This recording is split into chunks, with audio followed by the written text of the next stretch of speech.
Berbicara dengan Pancasila, karya Arif Bijak Zakaria. Pancasila, kaulah dasar negara. Kaulah dasar kami meraih cita-cita. Negeri ini sangat menjunjung tinggi namamu. Namun, kini hal itu seperti mulai memudar. Kini kau terlihat seperti benda keramat. Kau memang punya nilai, tapi nilaimu sebagai pajangan. 5 dasar yang terukir padamu sebagai wujud dari kristalisasi bangsa ini mulai ditinggalkan. Lucu memang, cuman itulah realita. Aku berharap kau mampu bersinar lagi, menjadi pondasi bagi kami membangun kembali negeri ini.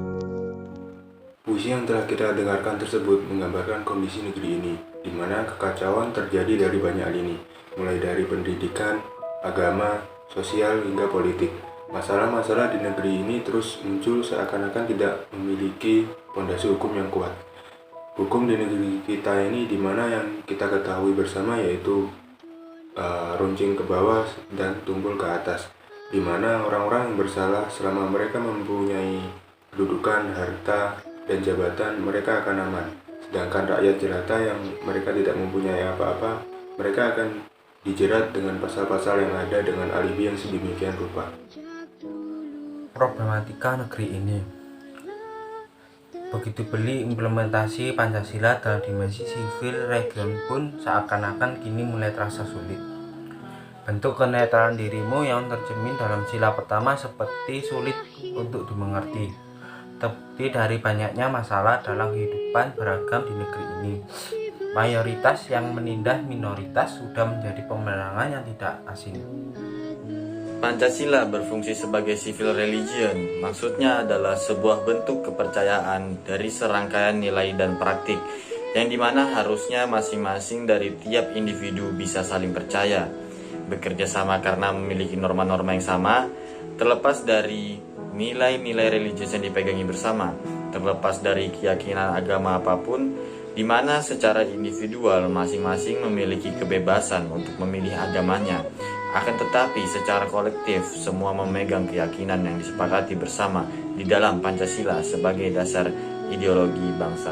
Sebagai contoh, problematika yang muncul adalah konflik Poso, konflik Sampan, konflik antar umat beragama di Aceh, konflik Tanjung Balai, serta konflik Papua. Tidak hanya itu saja, akhir-akhir ini kita sering mendengar gerakan-gerakan yang menginginkan negara Indonesia menjadi negara khilafah, yang artinya mereka yang menyuarakan hal tersebut menginginkan pergantian ideologi, yang berarti Pancasila harus diganti karena dianggap tidak sesuai. Problematika tersebut bisa terjadi.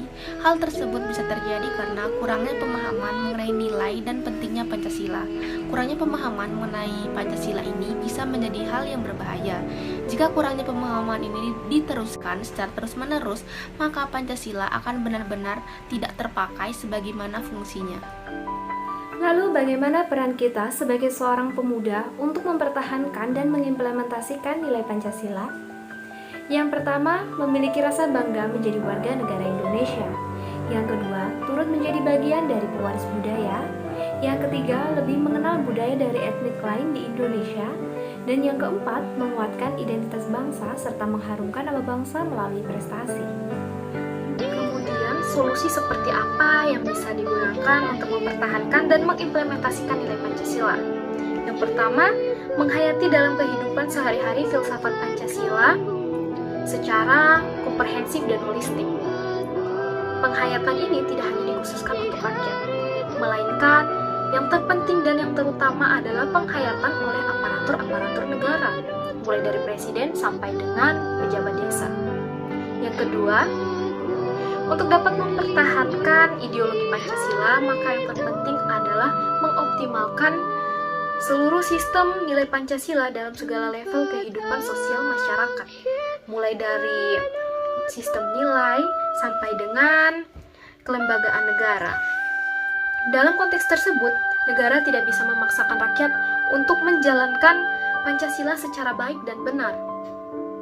Kalau negara sendiri belum mampu untuk mengkonstruksi undang-undang ataupun kebijakan serta membangun kelembagaan negara yang sesuai dengan nilai-nilai dalam Pancasila.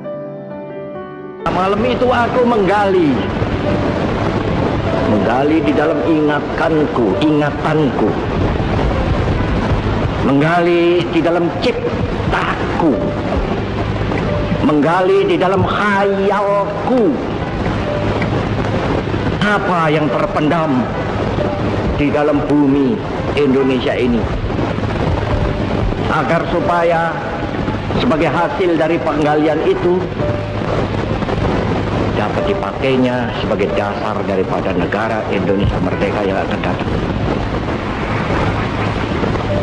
Sudah terbukti bahwa Pancasila yang saya gali dan saya persembahkan kepada rakyat Indonesia, bahwa Pancasila itu adalah benar-benar satu dasar yang dinamis, satu dasar yang benar-benar dapat menghimpun segenap tenaga rakyat Indonesia, satu dasar yang benar-benar bisa mempersatukan rakyat Indonesia itu untuk bukan saja mencetuskan revolusi, tetapi juga mengakhiri revolusi ini dengan hasil yang baik.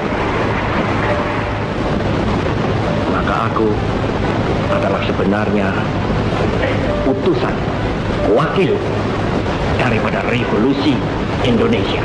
Revolusi Indonesia ini bukan revolusi Soekarno, tetapi revolusi daripada seluruh rakyat Indonesia, dari Sabang sampai Merauke.